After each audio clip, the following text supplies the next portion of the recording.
Okay, so I'm going to show you a little bookmark idea. So this is some little bookmarks off Amazon, and I am taping with, this is like a masking tape. You can get different ones. This is a kite framing tape or a parcel tape. It's just brown rather than white.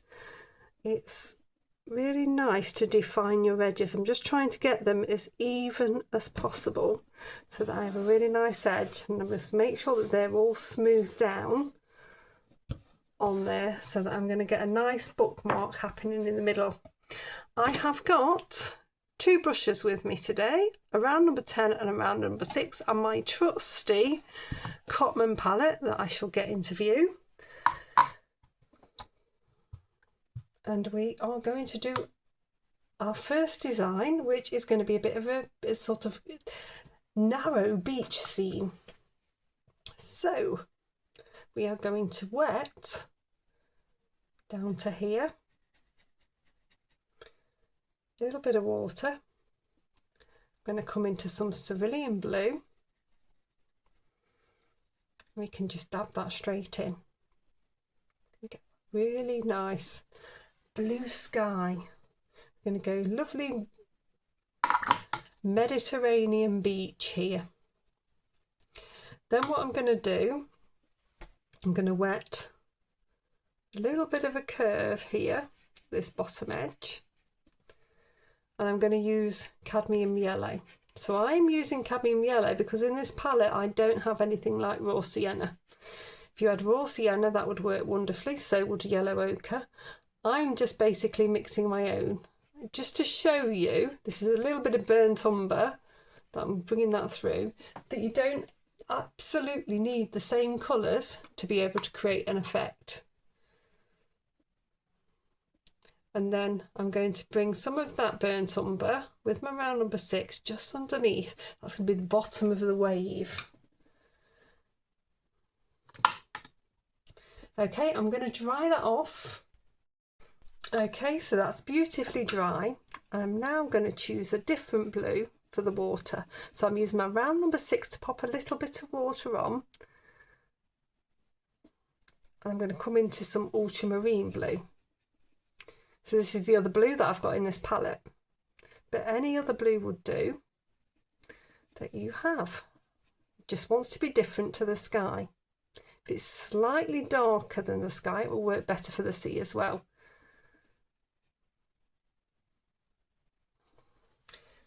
And just like that now, we have a beach. So I've made sure I've got the tip of my brush at the top, so I get that really nice horizon line. And then down here, I've done a little bit of a arch so that I get a nice wave coming. With that same dark brown now, can bring a little bit in here. And just dab off on a bit of kitchen towel and blend that through. And that's going to help to create that beautiful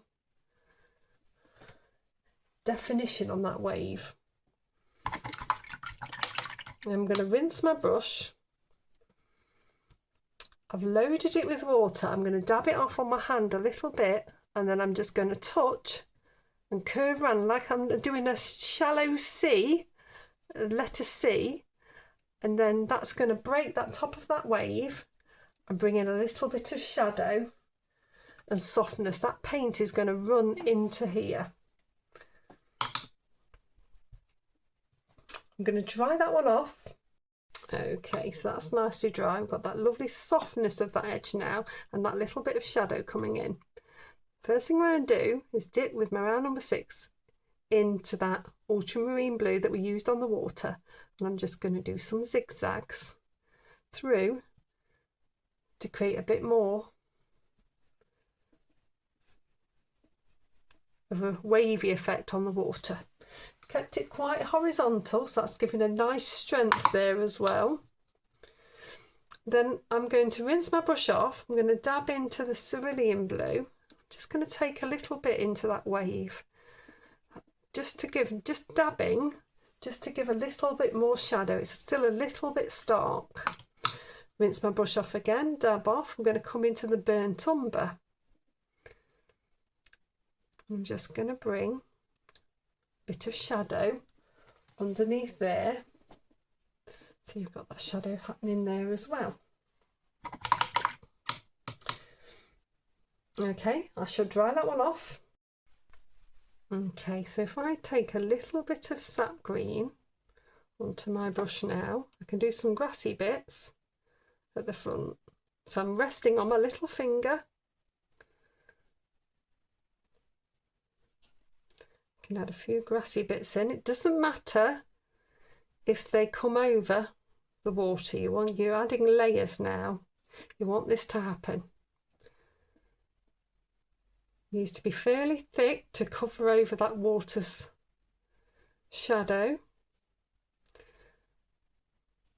Just going to build a few of those up.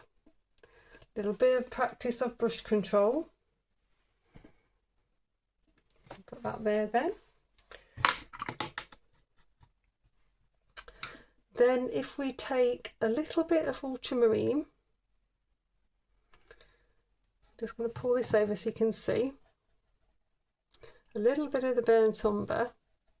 We're going to make a lovely grey. Can pop in a little bit of distant land in the background with that grey. It's all building up. We'll just make that a bit bigger. Then if we take a dab of the green, we can add that in towards the top. That's going to make it green grey on the land. Okay, I'll dry that one off. So that's nicely dry now. So if I take a black pen, it could be any pen. This is a fine liner, a uni pen fine liner. I can do a few little V's, and they can be birds. Odds work better than even, so I'm going to do 5. Then I can come in and just create a little bit of detail on these. So I'm going to pop a little bit on the wave, bit of an outline. I can take a little bit of a wiggle on that sand. I can take a little bit of dark on the land. I can bring in some extended lines for the grasses. So it's adding a little bit more. What's lovely about these is they're nice and easy and there's no pressure. You're just creating a little picture. It's actually quite nice if you can bring a few up higher. Because this is quite dark, this is why we're doing this with the pen. You can get that nice effect. Just put a couple more wiggles in off that water, just on that burnt umber bit. I think that's possibly about it. Might do a few grass heads, seed heads on the top there.